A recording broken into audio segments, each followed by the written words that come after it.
berkaitan dengan salat berjamaah. Berkaitan dengan salat berjamaah apa saja permasalahan-permasalahan fikih yang berkaitan dengan salat berjamaah. Taib yang pertama, ya, pendapat yang terpilih ya dan hampir kita dapati fatwa-fatwa ulama ya, baik ulama dahulu maupun ulama sekarang ya, yang berkompeten mereka mengatakan jika ya sudah terjadi wabah ya di suatu tempat ya, maka tidak mengapa seorang meninggalkan ya salat berjamaah karena khawatir terkena penyakit wabah tersebut ya.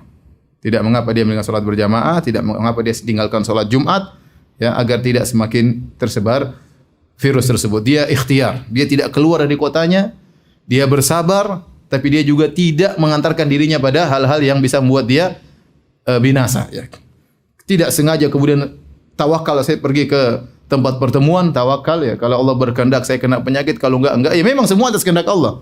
Tapi Nabi kan berkata, firra minal majzum, firaraka minal asad. Kaburlah engkau dari sumber penyakit ya, sebagaimana kau lari dari apa? Singa. Maka segala hal yang bisa mengantarkan kita kepada penyakit maka kita jauhi. Dan sekarang para ahli kesehatan sudah mengatakan di antara tempat-tempat yang mudah terjadi penularan tempat-tempat keramaian. Tempat-tempat keramaian ya, apalagi kita berdesak-desakan maka virus dengan mudah untuk berpindah. Dan ini bukan suatu hal yang diduga-duga ya, belum tentu. Enggak, kita sudah lihat kejadian mudarat yang benar-benar terjadi. Tatkala tidak diindahkan hal ini maka terjadilah apa yang terjadi ya. Ya, terjadi dengan mudah cepat seperti di Wuhan ya, karena ada acara pertemuan ya, hari raya atau apaan, sehingga mudah sekali tersebar di antara mereka ya. Kemudian misalnya di Iran ya, mereka sok-sok tawakal ya, kita lihat di video di YouTube mereka, kita tawakal enggak apa-apa ke sini ya. Kita tidak akan, tetap saja kita akan ziarah ke kuburan wali-wali mereka, dan mereka mengungkapkan hal itu di dalam YouTube. Jadi seakan-akan sudah kita tawakal, kita mau beribadah dengan gaya mereka tentunya. Akhirnya terjadi apa yang terjadi?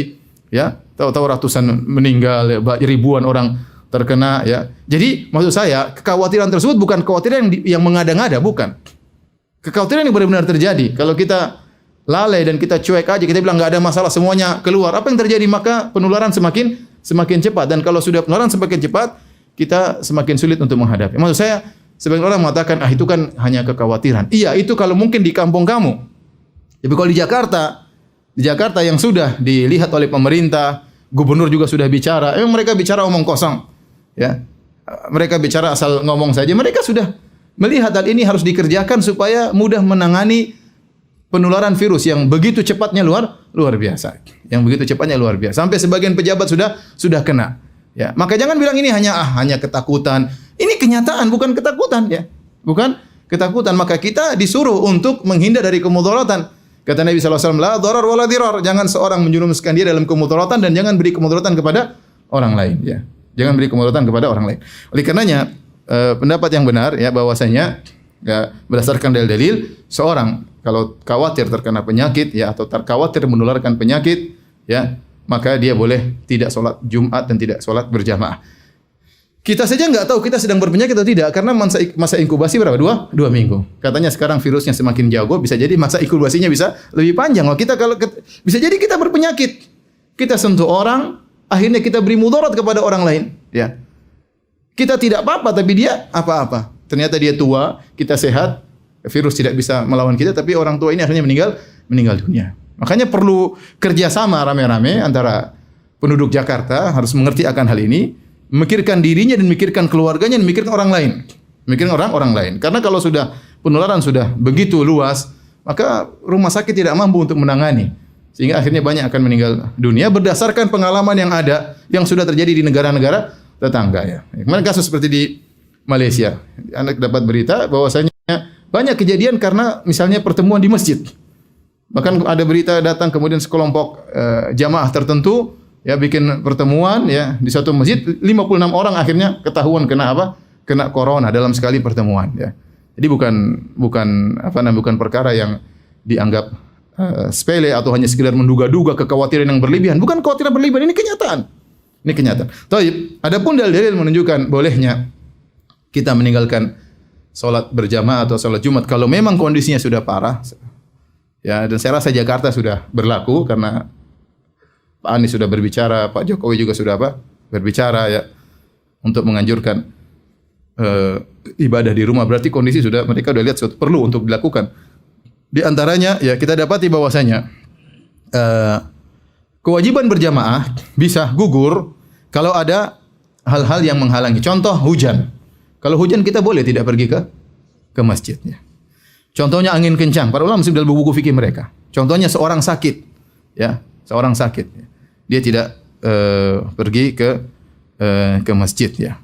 Bahkan wahal, becek. Misalnya becek kemudian sulit ke masjid, maka tidak usah ke masjid. Kalau hujan saja boleh orang tidak ke masjid. Yang kalau kita kena hujan kita mati atau tidak? Tidak mati. Kita tidak mati. Kalau kita kelewat becek, baju kita kotor-kotor, kita mati? Enggak mati. Ya, itu saja bisa membuat orang untuk tidak sholat berjamaah. Apalagi penyakit yang ada, yang mungkin enggak kelihatan ya. Tapi ada. Yang bisa saja terkena siapapun ya. Dalam keramaian-keramaian tertentu ya. Maka kekhawatiran tersebut tidak mengapa membuat seorang boleh untuk tidak sholat berjamaah. Di sini ada dua kaidah yang ingin saya sebutkan. Pertama, uzur yang membolehkan untuk tidak sholat berjamaah, itulah uzur yang membolehkan untuk tidak sholat Jumat. Uzurnya sama. Uzurnya sama. Jadi uzur yang membolehkan tidak sholat berjamaah, itulah uzur yang membolehkan untuk tidak sholat Jumat. Ya.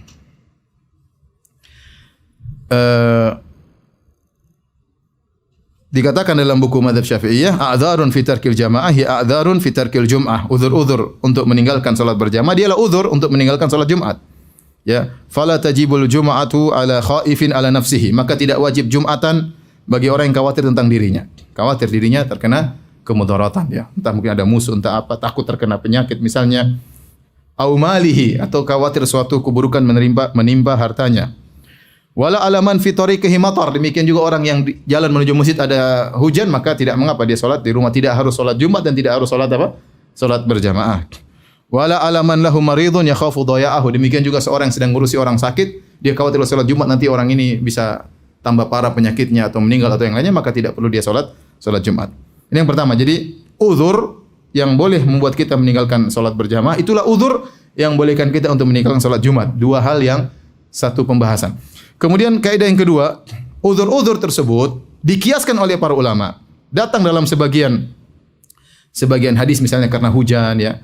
Tetapi para ulama mengumumkan, kenapa kita tidak ke masjid karena hujan? Karena masyaqqah syadidah, karena ada sesuatu yang memberatkan. Kita keluar basah kuyup misalnya, ya sudah enggak usah salat berjamaah. Ya, ternyata sebab ini untuk meninggalkan salat berjamaah bukan hanya pada masalah hujan, tapi diumumkan oleh para ulama, dikiaskan dengan sebab-sebab yang lain ya. Karenanya Nawawi berkata, "Inna babal a'dzar fi tarkil jum'ah wal jama'ati laisa makhsusan." Bahwasanya uzur-uzur untuk meninggalkan salat Jumat dan untuk meninggalkan salat berjamaah bukan uzur yang khusus. Bal kullu ma lahiqa bihi masyaqqatan syadidatan fahuwa uzrun. Bahkan semua perkara yang bisa menimbulkan kesulitan ya, maka itu adalah uzur untuk meninggalkan salat berjamaah, untuk meninggalkan salat Jumat. Kemudian beliau berkata wal wahalu min hadza, di antaranya becek ya. Itu di antara uzur yang bolehkan seorang untuk meninggalkan salat berjamaah dan salat Jumat.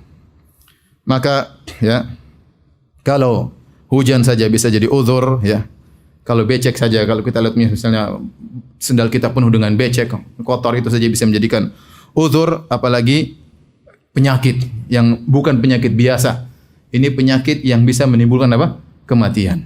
Bukan hanya penyakit yang menimpa kita. Kalau sudah menimpa kita, menimpa keluarga kita. Bukan hanya menimpa keluarga kita. Kalau kita tidak sadar, ternyata kita bawa virus, menimpa bisa orang sekitar kita, orang kampung yang mungkin ya kita akhirnya karena kita tidak perhatian, akhirnya kita menularkan penyakit kita kepada dia. Kasihan ya. Oleh karenanya ini tidak mengapa. Dengan sebab kekhawatiran terkena virus corona, maka boleh seorang meninggalkan salat berjamaah dan salat Jumat. Di Al-Mardawi, salah seorang ulama dari mazhab Hambali, dalam kitabnya Al-Insaf, beliau berkata, ini nas dari para ulama. Ulama berkata, wa yu'dzaru fi tarkil jum'ah wal jama'ati al-marid. Orang yang sakit diberi uzur untuk boleh meninggalkan salat Jumat dan salat jamaah bila niza', tanpa ada khilaf di kalangan para ulama. Wa yu'dharu aidan fi tarkihima li khaufi hudutsil marad, dan juga dibolehkan seorang meninggalkan salat berjamaah dan salat Jumat karena takut munculnya penyakit. Karena takut munculnya apa? Penyakit. Dan ini persis seperti yang kita hadapi. Persis seperti kita hadapi. Seandainya penyakit tersebut penyakit yang ringan ya, misalnya mungkin flu, ya kita nggak ada masalah ya. Bahkan tatkala terjadi penyakit wabah, misalnya DBD, demam berdarah, kita nggak begitu takut karena ya masih jelas sumbernya di mana, ciri-ciri orangnya bagaimana. Tapi corona lain, ya. Orang bisa terkena penyakit dia tidak kelihatan ciri-cirinya, masih beberapa hari dia baru kena, tapi dia sudah bisa menyebarkan virus. Ya. Nah, kalau orang kena DBD ya mungkin bisa ada penyakit menular tertentu kelihatan dia mulai batuk-batuk. Ya, ternyata orang yang terkena virus corona tidak langsung dia seperti itu. Dia bisa sehat seminggu pertama, atau bisa dia bahkan sehat terus, tetapi ternyata dirinya sudah membawa penyakit ya. Maka tentu ini hal lebih mengerikan, dan ternyata penyakit tersebut bisa menimbulkan kematian, Maka jika seorang meninggalkan salat Jumat atau salat berjamaah karena ketakutan akan hal ini, maka dibolehkan ya.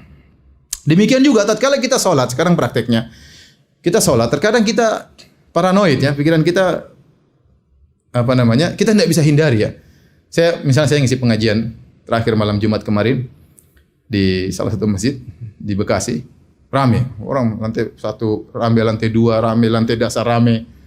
Ya udah, malam Jumat kemarin, saya takbir Allahu Akbar, sebelah batuk. Waduh. Ya saya mau santai aja, tapi susah juga. Kemudian sebelah kiri lagi batuk. Kemudian belakang saya, ya saya tawakal, tapi terpaksa tawakal, sudah mau diapain? Mau liburkan pengajian sudah nggak bisa. Ya udah, tapi maksudnya tetap saja ada pikiran apa? Terganggu, kita kekhawatiran itu ada. Ya kalau Nabi SAW mengatakan la salata li hadrati ta'am, tidak ada salat berjamaah kalau makanan sudah hadir. Kenapa? Karena khawatir tidak khusyuk. Makan dulu kata Nabi SAW. Wala wa huwa yudafil akhbathan, orang yang menahan buang air besar, buang air kecil, menahan angin, maka tidak ada salat berjamaah baginya, suruh buang hajat dulu. Kenapa tidak ada salat berjamaah baginya? Karena dia khawatir apa? Terganggu pikirannya, terganggu, tidak khusyuk. Apalagi kemudian kita salat was-was dalam diri kita. Ya, was-was dalam syariat tidak membani kita untuk seperti ini. Untuk kemudian nekat ya. Meskipun was-was, tapi saya katakan, saya berbicara tentang diri saya saja ya, tetap saja ada apa? Was-was ya. Sebelumnya ya, sekitar 4 minggu yang lalu saya pergi ke Singapura ya. Sudah ada orang terkena virus. Saya pergi ke Johor, sudah ada orang kena virus corona di sana. Tapi saya tidak ada paranoid ya, karena saya maksudnya belum separah yang disebutkan, sudah ada orang-orang kena penyakit corona. Tapi begitu saya sudah di sini, kemudian ada pengumuman dari pemerintah secara resmi, jumlah yang semakin bertambah, belum lagi ada laporan-laporan di luar dari laporan pemerintah misalnya, maka ya wajar kalau kemudian orang khawatir. Itu wajar ya. Maka ini di antara hal yang menguatkan, ya sudah, kalau daripada kamu sholat was-was terus ya. Was-was terus, ada orang tiba-tiba samping, aduh, bingung kita gini gimana ini? Mau kita ya. Kemudian dia misalnya kemudian dia bersin keluar, kita jadi gelisah ya. Sudah, mending di rumah aja. Ya, sholat juga was-was ya. Kemudian sholat imamnya batu-batu, Biasanya kalau imam sudah batu, jamaahnya latah, batu-batu semuanya. Dan kita akhirnya was-was ya. Wajar, kita manusia ya. Mau diapain? Maka tidak mengapa kita sholat di rumah. Dan ini juga berdasarkan kaidah daf'ul mawdhar muqaddamun ala jalbil masalih. Bahwasanya menolak kemudaratan diutamakan daripada mendatangkan kemaslahatan. Memang salat berjamaah maslahat ya. Ada yang mengatakan wajib salat berjamaah, ada yang mengatakan sunnah. Salat Jumat juga maslahat. Tapi kalau ada mudarat yang bukan mudarat yang dipersangkakan, tapi benar-benar terjadi ya. Seandainya kita mengatakan semua salat enggak ada masalah, ya bisa jadi parah. Ini coba mungkin ada yang mengatakan tidak mengapa salat berjamaah, salat Jumat kerjakan saja, ramai pengajian kerjakan saja, enggak ada masalah. Coba kalau kita enggak peduli dengan seruan pemerintah, semua bikin pengajian. Ya bisa jadi virus makin tersebar. Ya. Kamu aja penakut, saya enggak. Ya kalau kamu saja misalnya bikin pengajian, mungkin enggak parah. Tapi kalau semua orang tidak mengindahkan anjuran pemerintah, saya bikin pengajian sehari 3 kali. Rame sana, rame sini, rame ustaz yang fulan lagi, yang ustaz lain juga demikian. Salat berjamaah rame terus ya. Benar, khawatir kenyataannya, dan sudah terjadi di negara lain ya. Saya dapat Malaysia, di antara sebab terjadi penyebaran virus adalah di masjid-masjid ya. Ya, ada saya bilang tadi pertemuan kelompok orang bikin pengajian akhirnya terkena apa? Terkena virus. Ini terjadi. Ya. Maksud saya kekhawatiran itu bukan kekhawatiran yang mengada-ngada, tapi benar-benar terjadi dan sudah terjadi di negara-negara tetangga kita. Dan bisa saja, waliyadzubillah, bisa saja kita juga mengalami seperti apa yang mereka rasakan. Taib. Alhamdulillah ada fatwa dari ulama Al-Lajnah Ad-Daimah yang dikeluarkan pada tanggal 7 Rajab 1441 Hijri atau 12 Maret 2020 berkaitan dengan fatwa-fatwa tentang orang-orang terkena berkaitan dengan corona. Ya, kita tahu di Saudi belum separah seperti Kuwait ya. Itu pun pemerintah Arab Saudi kemudian langsung menutup orang-orang tidak boleh umrah. Ya. Kita nggak bilang kemana orang Saudi, kenapa nggak tawakal, biarkan saja orang umrah, nggak bisa. Ini perkaranya nggak gampang. Bayangkan kalau pintu umrah dibuka, meskipun dengan pemeriksaan yang ketat. Karena masalahnya tadi saya katakan, orang kena corona tidak mesti nampak dia tanda-tandanya. Dia mungkin kelihatan sehat, dia tidak bersin. Ternyata tubuhnya kuat, imunnya kuat, virus corona nggak bisa apa-apa. Tapi dia bawa. Kemudian dia umrah, singgol sama orang macam-macam. Kemudian Mekah menjadi sumber wabah. Apa kata dunia? Apa kata orang-orang non-Muslim misalnya? Lihat Mekah sebagai sumber apa? Sumber penyakit. Maka saya bilang pemerintah Arab Saudi serius itu bagus ya. Ya kita juga termasuk orang-orang yang tidak bisa umrah. Padahal saya punya jadwal umrah di depan ada 3 jamaah. Semua menerima karena mereka tahu apa yang tindakan yang diambil oleh pemerintah Arab Saudi sudah benar. Padahal mereka tidak ramai, maksudnya tidak terjangkiti seperti kita. Seperti di Jakarta, tidak seperti di Kuwait ya. Kalau di Kuwait sudah parah ya sampai salah seorang ulama bernama Syekh Utsman Khamis ya. Beliau sempat menyampaikan pengajian beberapa minggu sebelumnya. Beliau mengatakan sudah bertawakal, enggak apa-apa kita ke masjid. Enggak ada masalah, jangan khawatir, yang penting kita berdoa. Kemudian beliau cabut pernyataan beliau. Beberapa hari lalu beliau cabut, beliau mengatakan kita ikut pendapat para majelis ulama di Kuwait, tidak boleh ada yang ke masjid. Beliau cabut. Kenapa? Kondisi semakin apa? Semakin parah. Maka saya katakan hukumnya tidak sama mungkin Jakarta dengan tempat lain. Tempat lain mungkin boleh seorang apa? Masih ke masjid karena kondisinya belum seperti Jakarta. Tapi kalau Jakarta, Pak Anies hafizahullah sudah menyatakan, Pak Jokowi hafizahullah juga sudah menyatakan bahwasanya kondisinya sebaiknya ke rumah. Berarti ada sesuatu yang harus dikhawatirkan, ya, untuk bisa penanganan agar virus tidak semakin tersebar. Tapi maksud saya, inilah fatwa dari ulama Al-Lajnah Ad-Daimah dari Arab Saudi pada tanggal 12 Maret 2020. Di antara fatwa tersebut intinya orang yang sudah terkena penyakit maka tidak boleh ke masjid, dilarang. Atau tanda-tanda penyakit maka dilarang ke masjid. Adapun orang yang sehat bagaimana? Kata mereka, man khasya an yatadarrar aw yadurru ghairahu fayurakhas lahu fi adami syuhudil jum'ah wal jamaah. Adapun orang yang takut untuk mendapat kemudaratan. Dia tahu dia tidak sakit, tapi dia takut dapat apa? Kemudaratan, ya. Aw yadurru ghairahu, atau dia bisa beri kemudaratan kepada orang lain, ya. Bisa jadi dia punya virus dan dia tularkan kepada orang lain. Fayurakhas lahu fi adami syuhudil jum'ah, maka diberi keringanan baginya untuk tidak hadir salat Jumat wal jamaah, dan juga tidak hadir untuk salat berjamaah.